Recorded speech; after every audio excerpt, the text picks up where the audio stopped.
Hello viewers, welcome back to our channel বিনোদন বিচিত্রা। আজ আমাদের ভিডিওতে কথা বলবো বলিউডের সুপারস্টার অভিনেত্রী ক্যাটরিনা কাইফের ফিল্মি ক্যারিয়ার শুরু হওয়ার সময় তার সাথে ঘটে যাওয়া কিছু অজানা কাহিনী সম্পর্কে। বলিউড এমন একটি জগৎ যেখানে বিনা পরিশ্রম এবং কষ্ট ছাড়া কারোর নৌকা পার হয় না। বলিউডের এই রেসে ক্যাটরিনা কাইফের অনেক ধাক্কা খেতে হয়েছে, কিন্তু তার কঠোর পরিশ্রম আজকে তাকে বিখ্যাত তারকা বানিয়ে দিয়েছে। তিনি একটি প্রেস কনফারেন্সে তার ক্যারিয়ার শুরুর দিকে কিছু কাহিনী মনে করে অনেক কিছু শেয়ার করেন। তিনি বলেন, ফিল্ম ছায়াতে জন আব্রাহামের বিপরীতে কাজ করার সুযোগ আসে তার, কিন্তু তার দুর্ভাগ্যবশত এই ফিল্মে কাজ করতে পারেননি তিনি। এই ফিল্মে তার জায়গায় তারা শর্মাকে নেওয়া হয়েছিল। তিনি আরো বলেন, এই ঘটনাটির পর তিনি অনেক কষ্ট পান, অনেক কান্নাও করেন। তারপর তিনি সালমানের কাছে যান এবং সব ঘটনা খুলে বলেন।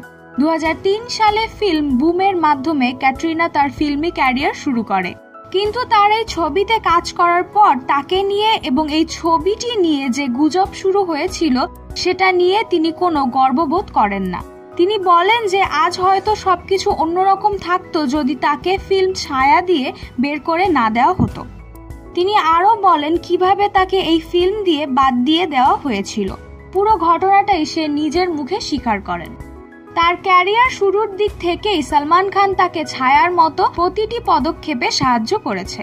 তিনি ঠিক এইভাবেই বলেন যে অনুরাগ বাসুর ফিল্ম ছায়ার সদস্য হতে যাচ্ছিলাম আমি। তিনি এই ফিল্মের নির্দেশক ছিলেন।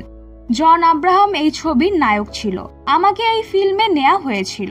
একটি রাতে এই ছবির শুটিং এর জন্য আমাকে ডাকা হয়েছিল। সেখানে ছায়া ফিল্মের একটি শান্তিপূর্ণ সিন ছিল যেটা ওই ছবিতে দেখানো হবে এবং আমি সেই সিনটি শুটিং করলাম। এই ছবিতে আমাকে ভূতের চরিত্রে অভিনয় করতে হবে এমনটাই বলেছিলেন নির্দেশক অনুরাগ বাসু।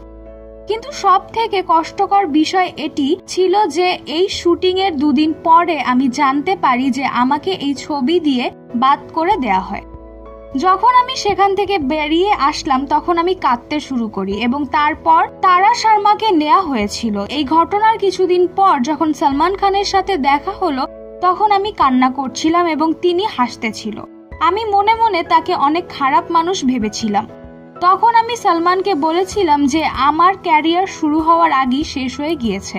আমার প্রথম ছবি থেকেই আমাকে বাদ দিয়ে দেওয়া হয় আর হয়তো এটাই আমার জীবনের শেষ। কিন্তু তখনও সালমান হাসতেই ছিল। এরপর সালমান শান্ত হলো এবং আমাকেও শান্ত হওয়ার জন্য বলল আর বলল যে তুমি দেখতে থাকো তুমি আজকের পর কোথা থেকে কোথায় চলে যাও। তোমার ক্যারিয়ার এখানেই শেষ কিনা শুরু তা তো আমি জানি না, শুধু এতটুকুই বলবো যে তুমি কঠোর পরিশ্রম করো। তো এরপরে আপনারাই দেখতে পাচ্ছেন যে ক্যাটরিনা কোথা থেকে কোথায় চলে এসেছে। ক্যাটরিনার এই ক্যারিয়ারের সব থেকে বড় ব্রেক থ্রুই সালমান খান এনে দিয়েছে। তো ভিউয়ার্স, আপনার কাছে কেমন লাগলো ক্যাটরিনার জীবনের কিছু অজানা ঘটনা জেনে? অবশ্যই আমাদের কমেন্ট সেকশনে কমেন্ট করে জানাতে ভুলবেন না।